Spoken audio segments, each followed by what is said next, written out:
কি রে রতন, আমার হোটেলের মাংসগুলো রেডি করেছিস তো?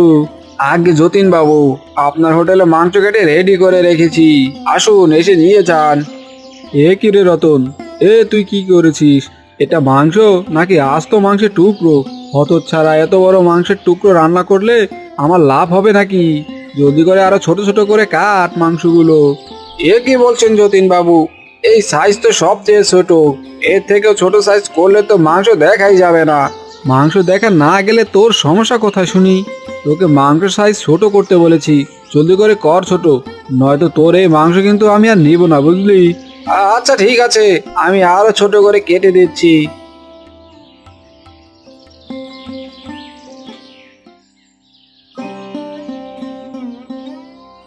কি গো, বেলা তো কম হলো না, এখনো নাক ডেকে যে ঘুমোচ্ছ? বলি, নাক ডেকে ঘুমালে কাজে যাবে কখন? আরে তাই তো, বেলা তো অনেক হয়ে গেছে, আমি এখনই কাজে যাচ্ছি গিন্নি। হ্যাঁ গো, কাজে যাওয়ার আগে দুটো খেয়ে যাবে না? না গো গিন্নি, আমি যে অনেক বেশি দেরি করে ফেলেছি, এখন দুটো খেতে গেলে যে মালিকের বকা খেতে হবে। ওগো, বলি কি, তুমি এই কাজটা ছেড়ে নতুন একটা কাজ খোঁজো। এভাবে দিনরাত খেটে তো ঠিক মতো ঘুমাতেও পারো না। প্রতিদিন সকালবেলা কাজে বের হও আর গভীর রাতে বাড়ি ফিরো। এটা দেখতে যে আমার কাছে একদমই ভালো লাগে না গো। এই কাজটা ছেড়ে দিলে তো আর কোনো কাজ পাবো না গিন্নি। এমনিতেই আগের কাজ চলে যাওয়ার পর এই কাজটা খুব কষ্টে পেয়েছি, এটা ছেড়ে দিলে যে সবাইকে নিয়ে না খেয়ে মরতে হবে। হ্যাঁ গো, তাও তো ঠিক বলেছো। আচ্ছা, এবার তাহলে কাজে যাও। হ্যাঁ গিন্নি, যাচ্ছি। আজও কিন্তু কাজ শেষে রাতে বাড়ি ফিরবো, তুমি নিমকিকে নিয়ে ঘুমিয়ে পড়ো কেমন?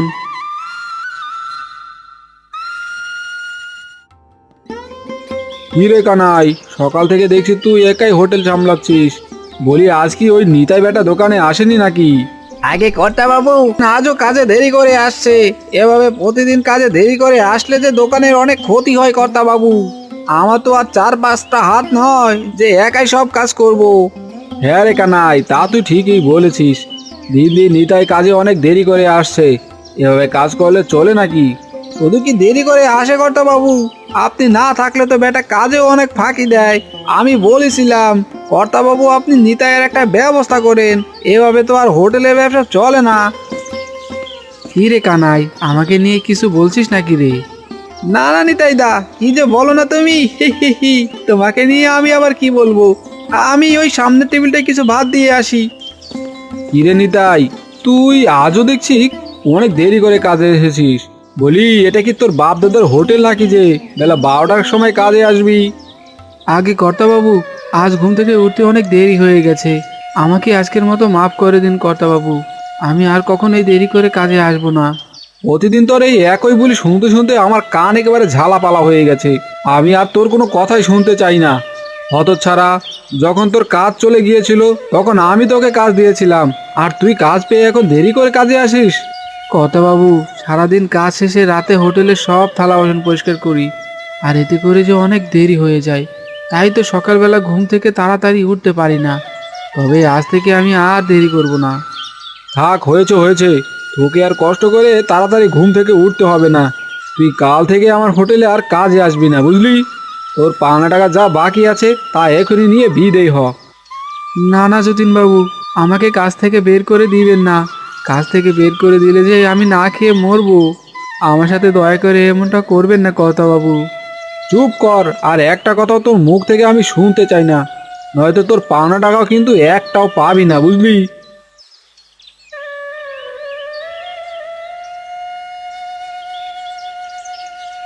যেটা ভেবেছিলাম সেটাই হলো, কর্তাবাবু আমাকে শেষ পর্যন্ত কাজ থেকে তাড়িয়েই দিল। এখন যে কটা পাওনা টাকা দিয়েছে তা দিয়ে কদিনই বা সংসার চলবে। না না না, আমাকে আবারও নতুন একটা কাজ খুঁজতে হবে। এই যে বাবা, একটু শুনে যাও। আমি সেই কখন থেকে হাঁড়ি পাতিল বিক্রি করতে হেঁটেই চলেছি, কিন্তু কোথাও কোনো মানুষজন তেমন একটা দেখছি না। হাঁড়ি পাতিল বিক্রি করতে না পারলে আমার সংসার চলবে না। তুমি আমাকে একটু সাহায্য করতে পারবে বাবা? এই রে, এই বুড়িমা দেখছি এই বয়সে কত কষ্ট করে হাঁড়ি পাতিল বিক্রি করছে। আমি যদি তার কাছ থেকে কয়েকটা হাঁড়ি পাতিল কিনে নেই তাহলে তার অনেক উপকার হবে। হ্যাঁ বুড়িমা, পারবো। বলুন আপনার কি সাহায্য চাই। বলো তো বাবা, কোন দিকে গেলে আমার এই হাঁড়ি পাতিলগুলো বেশি বিক্রি করতে পারবো? আসলে আশেপাশে তেমন কোনো গ্রামও তো দেখছি না, তাই বললাম। বুড়িমা, আপনি সোজা আমার পেছনের রাস্তা ধরে গেলেই এই হাঁড়ি পাতিলগুলো বেশি বেশি বিক্রি করতে পারবেন। তোমাকে ধন্যবাদ বাবা, এবার আমি তাহলে আসি। দাঁড়ান বুড়িমা, আমারও কয়েকটা হাঁড়ি পাতিল লাগবে। আপনি আমাকে কয়েকটা হাঁড়ি পাতিল দিয়ে যান। সত্যি বলছো বাবা? তুমি আমার থেকে হাঁড়ি পাতিল কিনবে?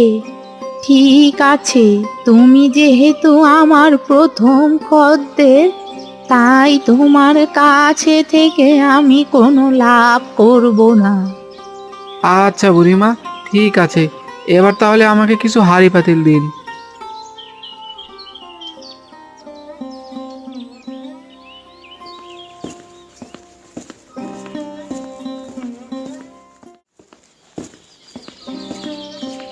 কি গো, কি হয়েছে তোমার?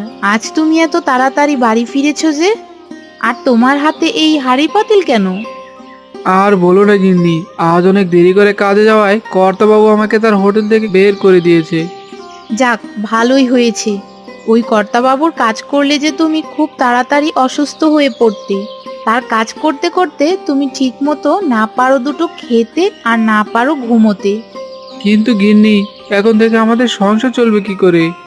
বিধাতা যা কপালে লিখেছে তাই হবে। কিন্তু তার আগে বলো, তুমি হাঁড়ি পাতিল কোথায় পেলে? আর বলো না গিন্নি, কর্তাবাবুর কাছে যা পাওনা টাকা ছিল তা নিয়ে ফেরার পথে এক বুড়িমার সাথে দেখা হলো। সে কোনো হাঁড়ি পাতিল বিক্রি করতে পারছিল না, তাই আমি তার কাছ থেকে কিছু হাঁড়ি পাতিল কিনে এনেছি। হাঁড়ি পাতিল কিনেছো, তা বেশ ভালোই করেছো। যাক, এখন থেকে তাহলে আমাদের সংসার আগের থেকে ভালো মতোই চলবে। কি সব বলছো গিন্নি? একদিকে আমার কাজ চলে গেছে, আর হাতে যে কটা টাকা ছিল তা দিয়ে তো হাঁড়ি পাতিল কিনে শেষ। তাহলে এখন আমাদের সংসার চলবে কি করে? হা হা হা, কি করে আমাদের সংসার চলবে শুনতে চাও? তাহলে শোনো, এই হাঁড়ি পাতিল দিয়ে তুমি রাস্তায় একটা ভাতের হোটেল খুলবে, যেখানে খুব সস্তায় সব কিছু পাওয়া যাবে। সেই সস্তা হোটেলের ভাত, মাছ আর মাংস বিক্রি করেই আমাদের সংসার চলে যাবে। কি, বুঝলে তো? কিন্তু গিন্নি, নতুন একটা ভাতের হোটেল খুলতে তো আরো অনেক টাকা লাগবে। অত টাকা আমি কোথায় পাবো?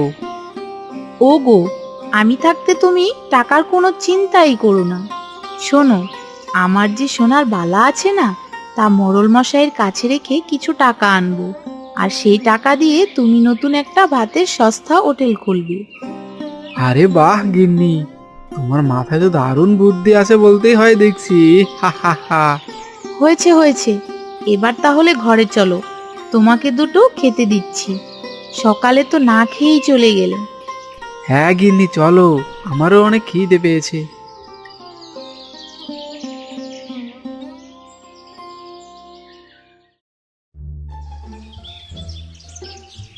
আগে যতীন বাবু, আমার বিলটা কত হয়েছে? এই কানাই, এই দিদি কি কি খেয়েছে রে? আগে কর্তা বাবু, দিদি 1 প্লেট ভাত, 1 বাটি ডাল আর 1 বাটি মাংস কষা খেয়েছে। দিদি, 1 বাটি ভাত, 1 বাটি ডাল আর 1 বাটি মাংসের পুরো বিল হয়েছে 300 টাকা। কি, পুরো 300 টাকা? আরে দাদা, আপনি তো এখানে ডাকাতি করতে বসেছেন। আমার আগেই দাম জেনে খাওয়া দরকার ছিল। আপনাকে তো জোর করে খাওয়াইনি দিদি, আপনি নিজেই তো খেয়েছেন। এবার বিল যা হয়েছে তা দিয়ে জলদি করে কেটে বলুন তো। আরে দাদা, দেখুন তো আমার বিলটা কত হয়েছে। এই কানাই, একে কি কি খাইছিস রে? আগে কর্তা বাবু, তিনি 2 প্লেট ভাত, কাঁচা লঙ্কা আর 1 বাটি ডাল খেয়েছে। তোর বিল হয়েছে পুরো 200 টাকা। এ কি দাদা, এত নাকি? খালি তো ডাল ভাত খেলাম, তাহলে বিল এত বেশি হলো কি করে? 2 প্লেট ভাত 100 টাকা আর 1 বাটি ডাল 100 টাকা, বুঝলি? তোর মোট হয়েছে 200 টাকা। বেশি কথা না বলে জলদি করে 200 টাকা ছাড়।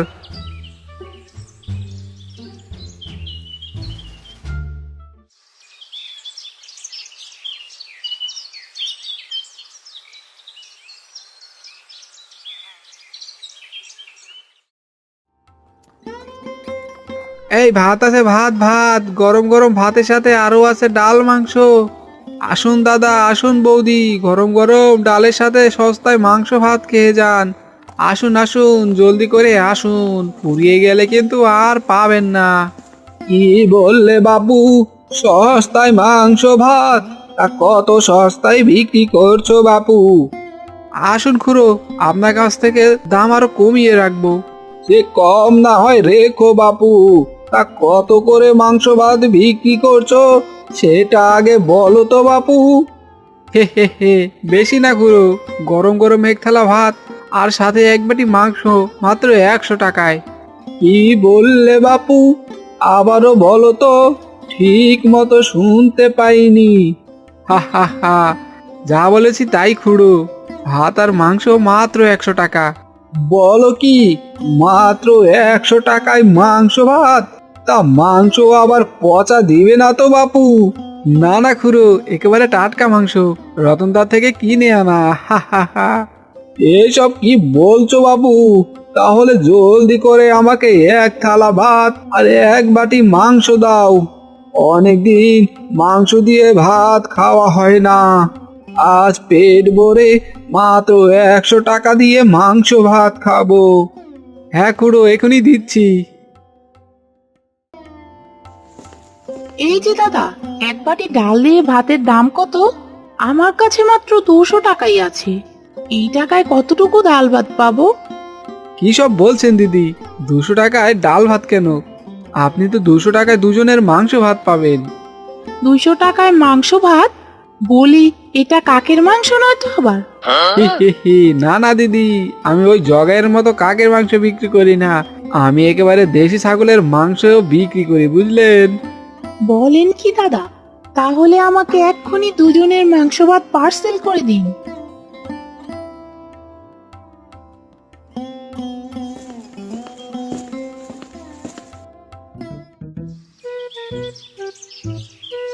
কি রে কানাই, আজকে রান্নাটা কি ভালো হয়নি নাকি? খদ্দের তো কম এসেছে কেন? আগে কর্তা বাবু, আজকে রান্নাটা ঠিকই আছে, তবে খদ্দের অনেক কম এসেছে কর্তা বাবু। কেন, আজকাল মানুষ আবার হোটেলে খাওয়া কমিয়ে দিল নাকি? না না কর্তা বাবু, মানুষেরা হোটেলে খাওয়া কমায়নি, তবে তারা অন্য কোথাও খাচ্ছে, আর সেটা আর কোথাও নয়, ওই নিতাইয়ের হোটেলে। কি বললি কানাই, নিতাইয়ের হোটেল মানে? আগে কর্তা বাবু, নিতাই রাস্তা ধারে একটা সস্তায় মাংস ভাতের হোটেল দিয়েছে। ওর হোটেলের মাংস ভাত অনেক সস্তা হয়, সবাই আজকাল ওর কাছ থেকেই মাংস ভাত কিনে খাচ্ছে। বলিস কি রে কানাই, হতচ্ছাড়া তো আমার হোটেলে কাজ ছেড়ে এখন আমাকেই পথে বসাতে রাস্তায় নেমেছে। না না না, ওকে যে করে হোক থামাতে হবে। কিন্তু কিভাবে করতে বাবু, নিতাইকে কিভাবে থামাবেন? সবাই যে ওর দোকান থেকে সস্তায় মাংস ভাত কিনে খায়। শোন কানাই, আজ রাতেই আগুনের মশাল প্রস্তুত করে রাখিস। চুপি চুপি রাতে ওর বাড়িতে গিয়ে যে করে হোক ওর ওই সস্তা ভাতের হোটেলের 12টা বাজিয়ে ছাড়বো।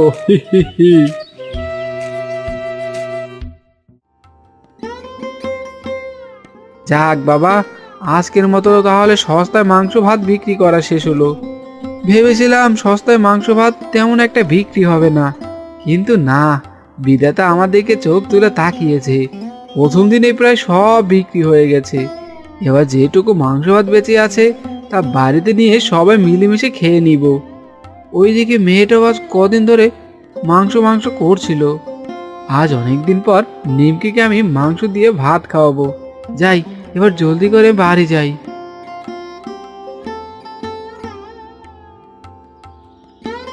আরে ও বাপু, বলো তো সস্তায় এখানে ভাতের হোটেল কোথায় পাবো? আসলে হাঁড়ি পাতিল বিক্রি করতে করতে খুব খিদে পেয়ে গেছে। আরে বুড়িমা, আপনি? আমার সাথে আবারও আপনার দেখা হয়ে গেল, যাক ভালোই হলো। কিন্তু আপনি যে আমাকে চিনতে পারলেন না। মনে পড়েছে তোমার কথা। আসলে বয়স হয়েছে তো বাপু, তাই প্রথমে তোমাকে চিনতে পারিনি। হ্যাঁ বুড়িমা, আমি সেটা বুঝতে পেরেছি, কিন্তু আপনি এই অবেলায় ভাতের হোটেল তো খোলা পাবেন না, আর খোলা পেলেও সেখানে কোনো খাবারও পাবেন না। সব হোটেলের খাবার যে এতক্ষণে শেষ হয়ে গেছে। বলো কি বাপু, সব খাবার বিক্রি হয়ে গেলে তো আজ আমাকে না খেয়েই থাকতে হবে। আর আমি বুড়ো মানুষ, না খেয়ে থাকলে যে অসুস্থ হয়ে যাব। আরে তাই তো, আপনি না খেয়ে থাকলে তো অসুস্থ হয়ে যাবেন বুড়িমা। আচ্ছা, আপনি একটা কাজ করুন, আমার কাছে কিছুটা মাংস ভাত বেঁচে আছে, আপনি এটা খেয়ে নিন। কিন্তু তুমি তুমি কি খাবে বাপু? আমাকে নিয়ে ভাববেন না বুড়িমা, দাঁড়ান, আমি আপনাকে মাংস ভাত দিচ্ছি। তোমাকে অনেক ধন্যবাদ বাবা, তুমি আমার অনেক বড় উপকার করলে। দাঁড়াও, এই নাও, এই চামচ দুটো তুমি রাখো। তোমাকে এই চামচ দেয়া ছাড়া যে ভাতের দাম দেওয়ার সাধ্য আমার নেই। হা হা হা, ঠিক আছে বুড়িমা, এই চামচে আমার কাছে অনেক, এবার তাহলে আমি আসি।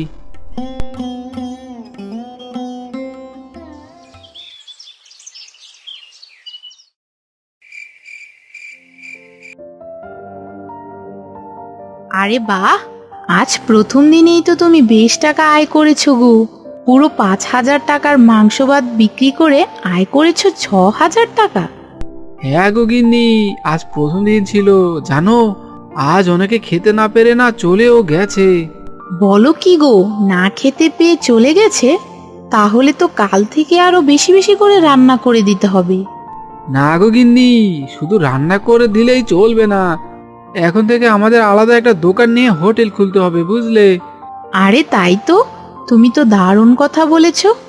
আজ এমনিতেই সব খাবার বিক্রি করে ফেলেছো, এখন তো নিজেরা কোনো মতে জলমুড়ি খেয়ে আছি। এখন আর গাড়িতে করে সস্তায় মাংস ভাত বিক্রি করতে হবে না। এখন থেকে যতীন বাবুর মতো আমাদেরও একটা বড় ভাতের হোটেল খুলতে হবে। হ্যাঁ গিন্নি, তা তুমি বেশ বলেছ।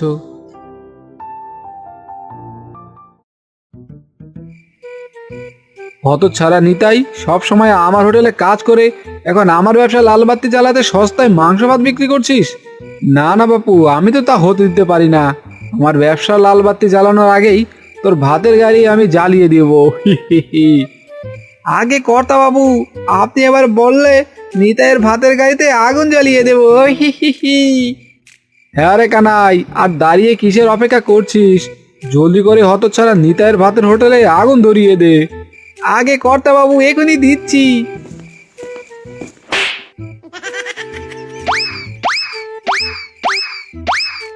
ওরে বাবারে, ওরে মারে, এ কি করলি রে হতচ্ছাড়া কানাই? শেষে কিনা আগুন আমার মাথাতেই ধরালি। ওরে হতচ্ছাড়া, তোকে একবার ধরতে পারলে কিন্তু আর আস্ত রাখবো না রে। আগে কর্তা বাবু, আমার কোনো দোষ নেই, আমি আপনাকে দেখে আগুন দেইনি, পা পিছলে পরে তো আপনার মাথায় আগুন লাগলো। হতচ্ছাড়া, তুই আবারও কথা বলছিস? বাঁচা, আমাকে জলদি করে বাঁচা। ওরে বাবারে, জ্বলে গেল রে, পুড়ে গেল, আমার শরীর একেবারে পুরো ছাই হয়ে গেল। হা হা হা, একেই বলে পরের ক্ষতি করতে গেলে সবার আগে নিজেরই ক্ষতি হয়। হা হা হা, যতীন বাবু পরের জন্য কুয়ো কেটে শেষে কিনা সেই কুয়োয় সে নিজেই পড়লো। হা হা হা।